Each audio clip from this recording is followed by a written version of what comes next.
Hello, everyone, and welcome to another episode of the Crypto Entrepreneurs Podcast with your host, Charles. Enjoy.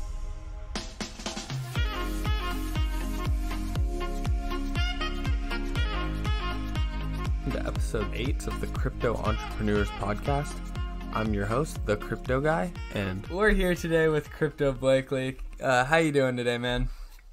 Oh, I'm living the dream, my dude. That is really good to hear. So before we really jump into, your business ventures and stuff, can you just give us a little background on yourself, what you were doing before crypto, and then what got you involved in the crypto space, what drew you towards it? Absolutely. So I have a little bit of a different story than most people. Back in 2010, I had heard about cryptocurrency. I knew about Bitcoin in general, and I wanted to buy some, right? And I had about $100. I was a poor college student at the time, right? Most people know what that feels like. And I wanted to put all of that money into Bitcoin. I knew how to buy it. I had the money in hand. I was ready to go. I made the mistake of asking some of my friends that I guess now those same people aren't so close to me anymore. But I asked them, I said, I want to buy this internet money. I think it's going to go places. Even if it doesn't go anywhere price-wise, I want to be part of the technology. I want to be part of this movement because at the time, nobody knew about it. And I felt like, I wanted to do it.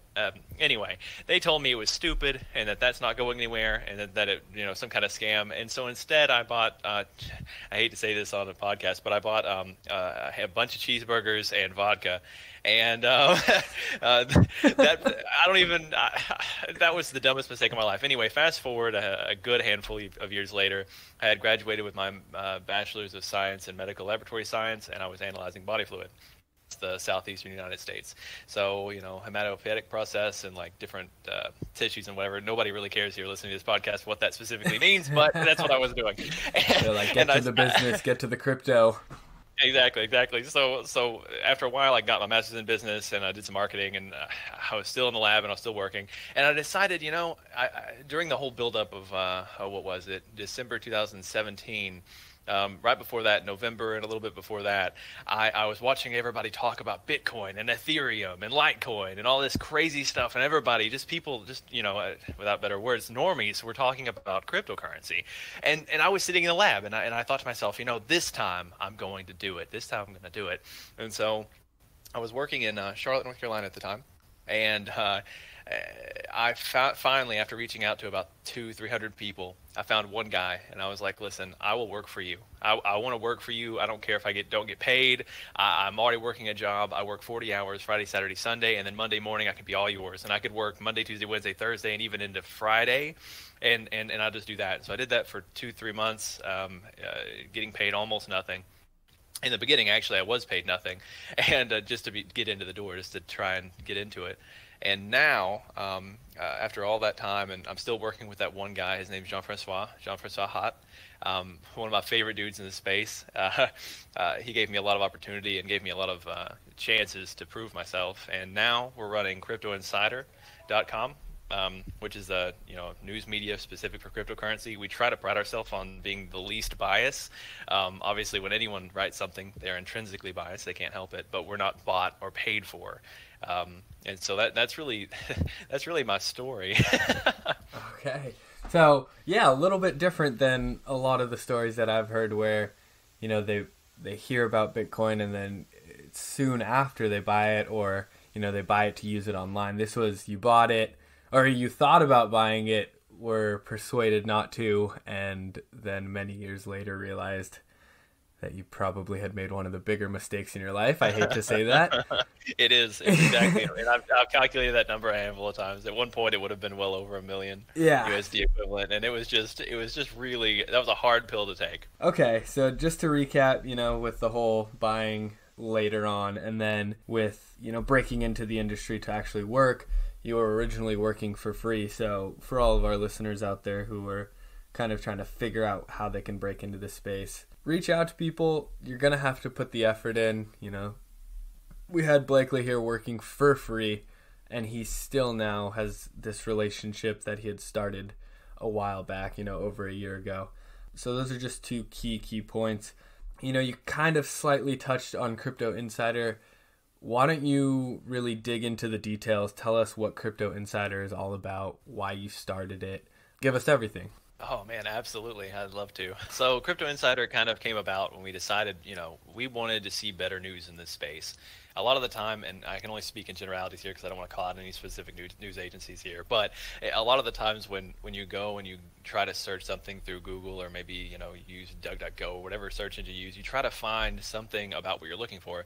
So let's just take, for instance, I'm just going to say XRP or Ripple or whatever they're calling themselves these days. You type that into Google, and you're going to find why, maybe if you type it in right now, it'd probably say something like XRP eyes $50 per coin price. And that's obviously not true. That's a clickbait article run by who knows who, and that's rampant in our industry. So what we wanted to do is we wanted to create something with what you really want to read, the real facts. It might be a little dry at times, but by the same token, it's at least accurate as can be. It's not bought, it's not paid for, it's not run by a shill network. It's information that could be helpful to the person that's reading it, and not just some stuff they might want to hear because they hold large sums of the coin. So that's really why we started it, and plus the whole idea of cryptocurrency. Well, the majority of cryptocurrencies are all about decentralization, taking power out of the hands of like one specific group, and then giving everybody some amount of say in whatever goes on, right? Well, in the news media industry, that's really not the case. If anyone looks up major news groups, you'll see that a good handful of the news that we digest on a daily basis from the crypto industry comes from one or two groups, one or two companies, and that's something that we wanted to set out and really challenge. It's been very hard to do. Even though we've crested over 100,000 readers a month, we still have a lot of ground to cover.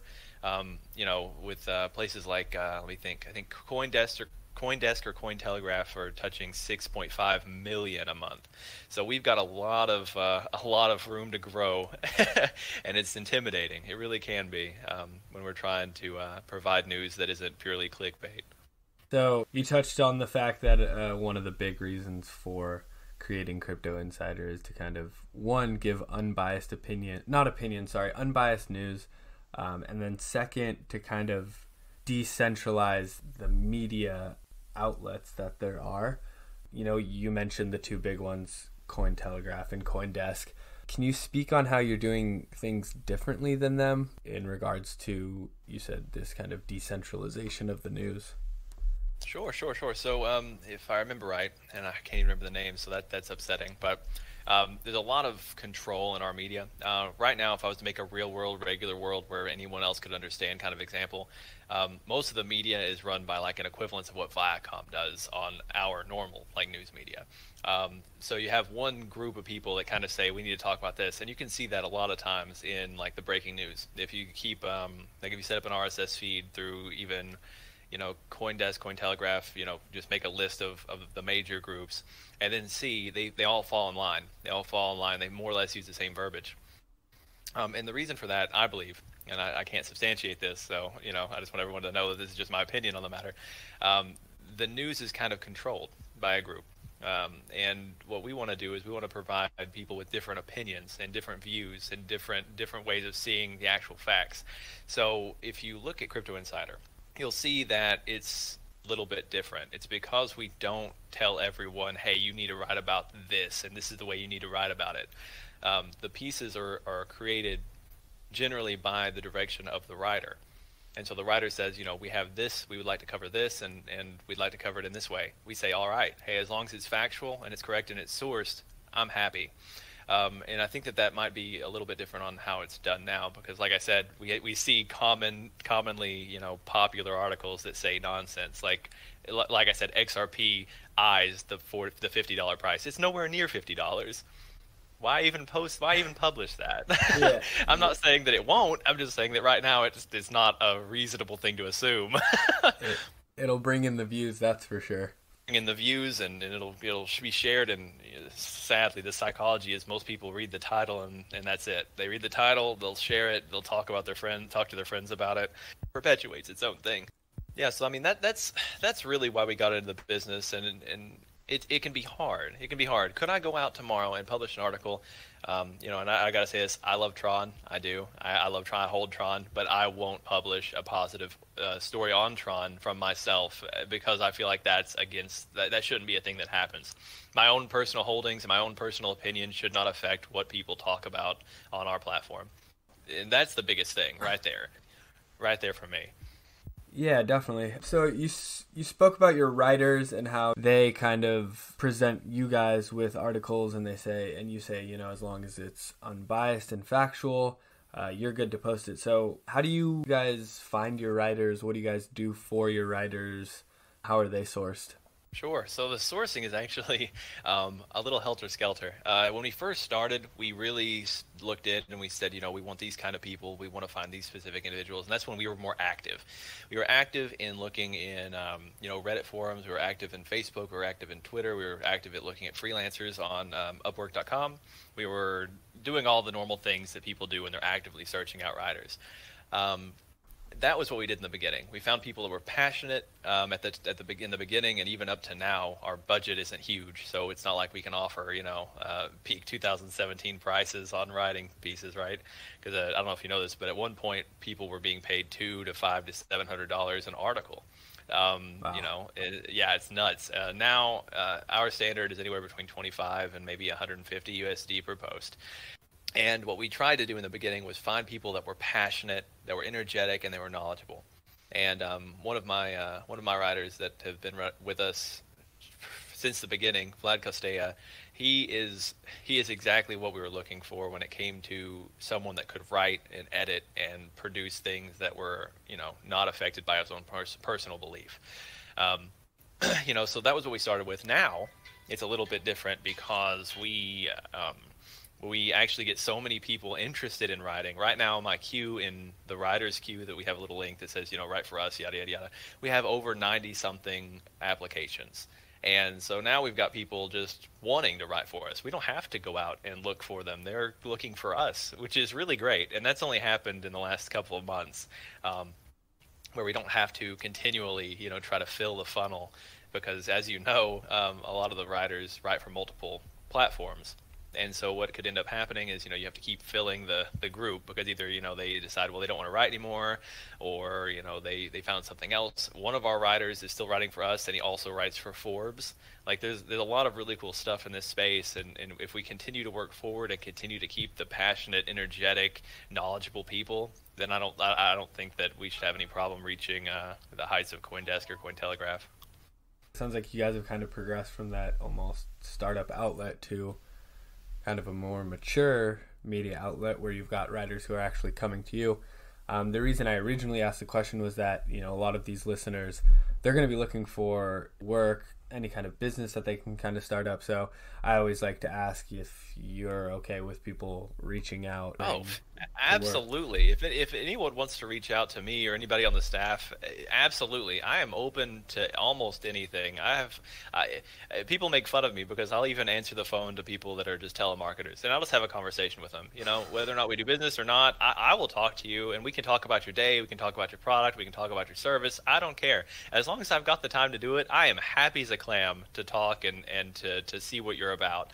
And so, yeah, if you're out there and you're interested in working with us or have a product that you want to talk to us about, absolutely, yeah, don't even hesitate. Reach out and within 24 hours, me or someone on the team will be reaching back out to you. It's absolutely fine by me. Perfect. Yeah, that's kind of where I was going with that one.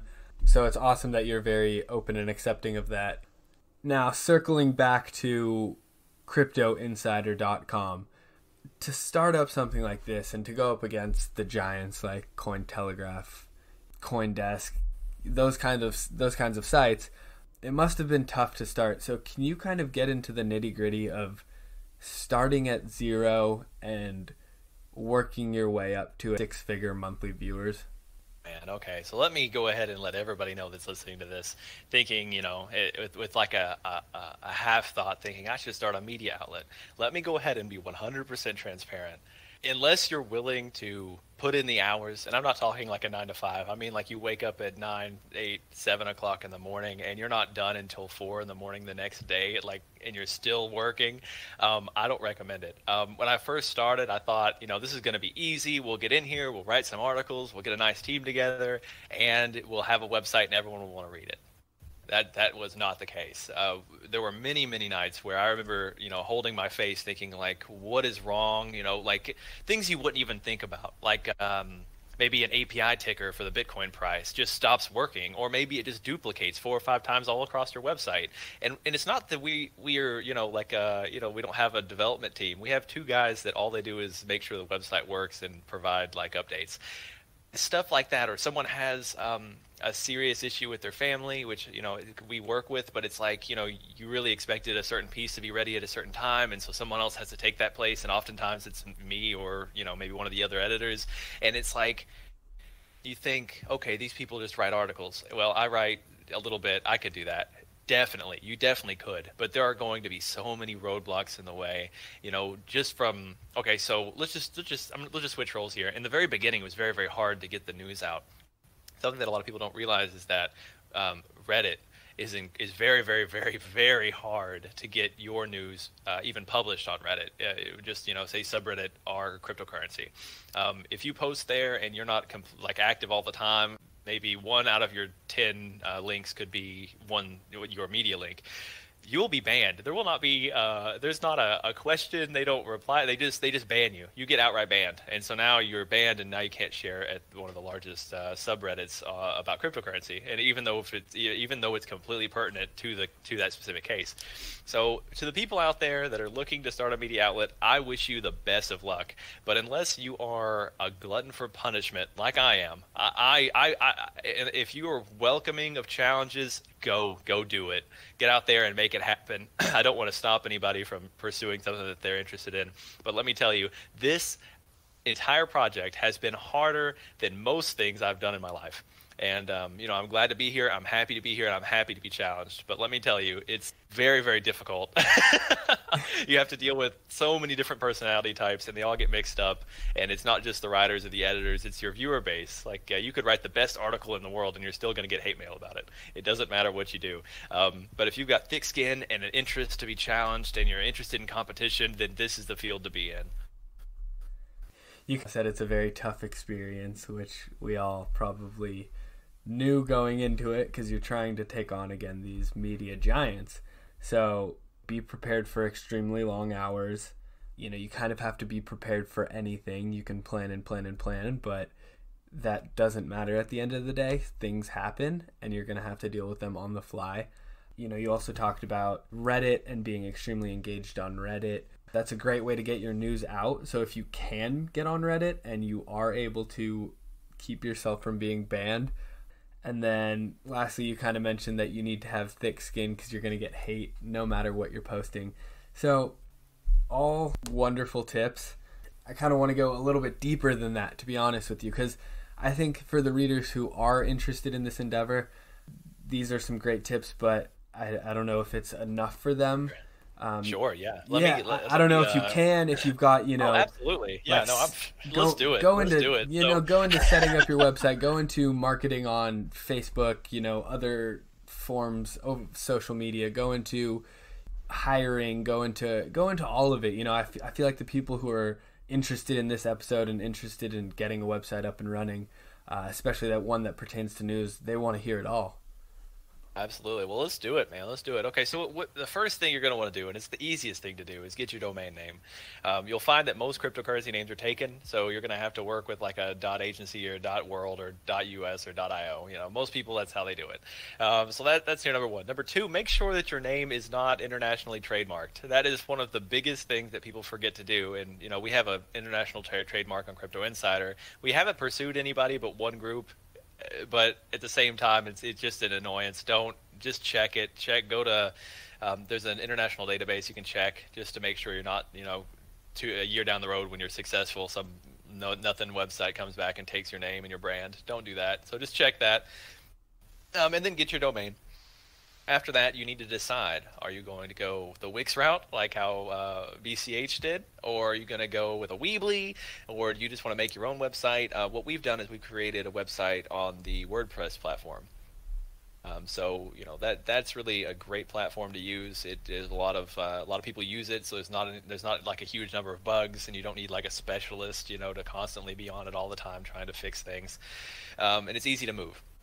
So I would recommend dealing with your domain, figure out your name, figure out your brand, and then work on your website. Find a good platform. Like I said, WordPress is probably the best one in my opinion. It's easiest to work with. It's also the easiest to get writers on. Domain, you've got your website, you've got your platform. What you're going to want to do is you're going to want to figure out what type of news you want to create. Is it going to be op-eds? Is it going to be news? Is it going to be like regulation? It doesn't seem like a big deal, but once you really start ramping up, it gets to be a lot of problems, because if you're an op-ed type agency, but you also want to you didn't think about it, but now you want to do news. Well, your team's not used to that. Your team's not used to hearing something drop on a breaking news piece and then creating an article and publishing it. So you have to, at that point, recreate your team or reorganize your team. So really figuring out what type of news you want to deliver, whether that's one thing or it's multiple things, team to be specific to those things. Like we have an op-ed team, we have a breaking news team, we have a team that deals with regulation, we have a guy that works with stock prices and how it correlates with crypto. We've got a lot of things, but those were all planned things. So those are all very important. Once you get all that done, you can start writing your articles.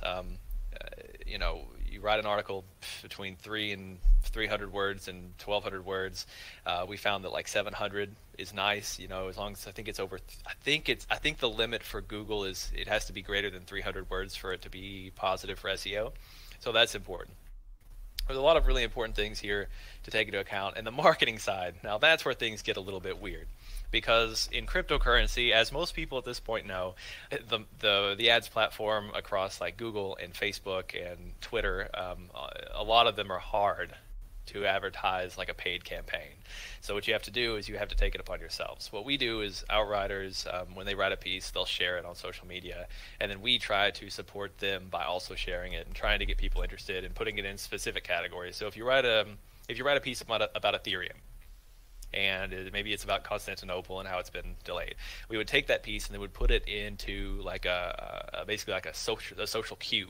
And what that means, be shared, it's published, let's get it out there. And so those get placed in places like the r subreddit for Ethereum. It'll get placed in groups on Facebook that talk about crypto. It'll be placed in specific Ethereum groups. It'll go to Bitcoin Talk. It'll go all over the place, as many places we can put it. And we do our best to try and make that happen. All of this stuff, as easy as it sounds, as easy as making, I can't even explain how much frustration can come from trying to write one article when there's like 10 to 15 different hands around you touching it. I think that pretty well sums up like the down and dirty version of how to get a media site up and running, because at that point it's really just create.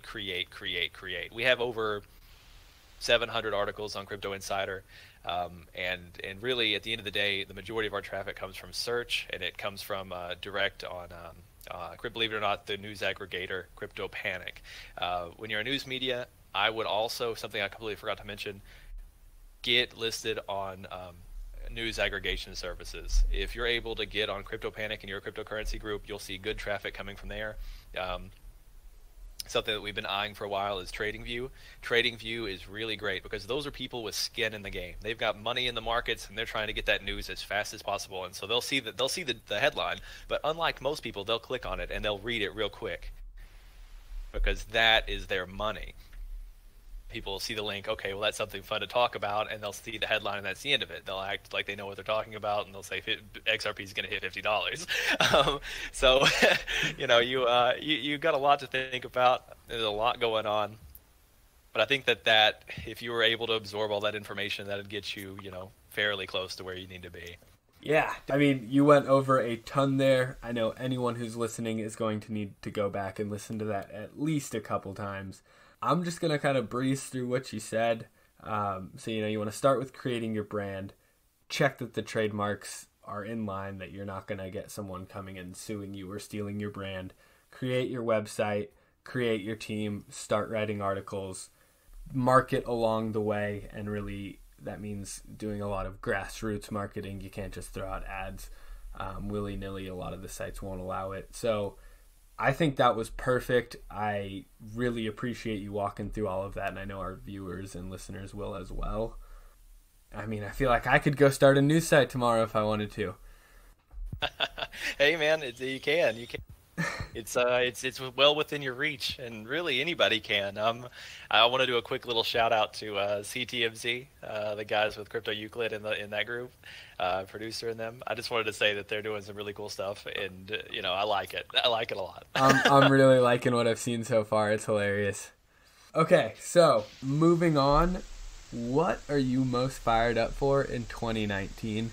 For the year of 2019, the short term right now, tomorrow I think the Nitron conference happens, and I think Kobe Bryant is going to be one of the keynote speakers, right? Yep. And I am looking forward to seeing what comes out of that conference. I'm looking forward to seeing what Justin Sun says about the BTT token that came out for the BitTorrent site. BitTorrent, yeah. Yes, and there's so many things right there that's going to happen like within the next 24, 48, 72 hours. Like there's a lot of information that should come out of that. I'm looking forward to seeing what that does with price and yada yada yada. Moving forward, I'm really looking forward to seeing what happens with the John Carvello and Roger Ver fight for Bitcoin.com, because I'm curious to see what Roger Ver does. Because I like him, and I keep saying his name wrong, Roger Ver, but we'll see. He is such a wild card. I still don't know how I feel about the man, but he's entertaining to say the least. Well, absolutely, absolutely. Okay. And, he made some pretty good points about the larger block size, but at the same time, like larger block size causes a lot more orphan blocks. There's a lot of stuff that goes against that we don't have enough time for to talk about here today. But you're right, 100% wild card. I'm looking forward to seeing what comes of it. Extremely. And then just to finally kind of wrap things up, I know you've dropped a ton of gems. There's been insight after insight after insight that you've dropped. But say you had to start over tomorrow. No site, no nothing. What's the first thing that you would do? Thing I would do. Don't be afraid to get out there and work, even if it's not at the price you want. I left a cushy job getting paid any contract between 70 and 90K, and if you're not willing to get out there and really push on it, then really at the end of the day, then you shouldn't even be here. If you're not willing to put in the effort and really work hard, and you believe in the ideology and you believe in the future of what this all could do, then at the end of the day, maybe you should quit. But the biggest thing for me to give to everyone else is to say, get out there, do what you think is right, and do it to the best ability that you can. And if that means pulling 12-hour days and 14-hour days and getting out there and really grinding hard, then that's what it means. And you've got to do that. If I hadn't done that kind of work, then I wouldn't even be here talking to you today. I feel like so many people are, one, scared to leave their job to pursue any kind of crypto business. And I know that's a big thing in all industries, so that's not something I really want to dive too deep in on. Oh, no, but tell them to work two jobs. Work two jobs. Yeah, exactly. That's what I was going to say. Work harder. Don't think that things are just going to fall into your lap. I know a lot of people made a lot of money in crypto and did very little, but I think those days are kind of behind us. I mean, I think we will still see huge gains with regards to prices, but I think that if you want to make a name for yourself in this space and you want to carve out your little piece of the pie, you're going to have to work for it. If you're not working a real job, put in 8-hour days. Put 8-hour days into your business. If you're working a job, work a couple hours after work every day and really get it done. So I love that you were willing to really put in those hours. And as we can see, you've now got a site with over 100,000 monthly viewers. So really you have something to show for it, which is awesome. And everybody has a half chance, right? So you might go out, you might work hard, you put in all the effort, and it might not work out. Well, don't quit. Take a couple days, feel bad, feel sorry for yourself, and then do it again and do something else and try again, because every time you try again, your chances improve of succeeding. So get out there, don't get discouraged. And if you do, take a little bit of time, but don't quit. Continue pushing forward. Continue following what you want to do. And at the end of the day, everything should work out. And as a little joke to our listeners, what he's really telling you is that you need to hit him up and write for him for free. Hey, I'm looking at you. All right, man. I really appreciate you sitting down and talking with us. I know our listeners are going to really love this episode. All right, guys, that wraps up another episode. And I just want to take a quick second to ask you a huge favor. If you found anything in the episode helpful, or it's been inspiring to you in any way, I just ask that you share it with your friends, family, anyone you know on social media, and hopefully we can help them out as well. Have a good one.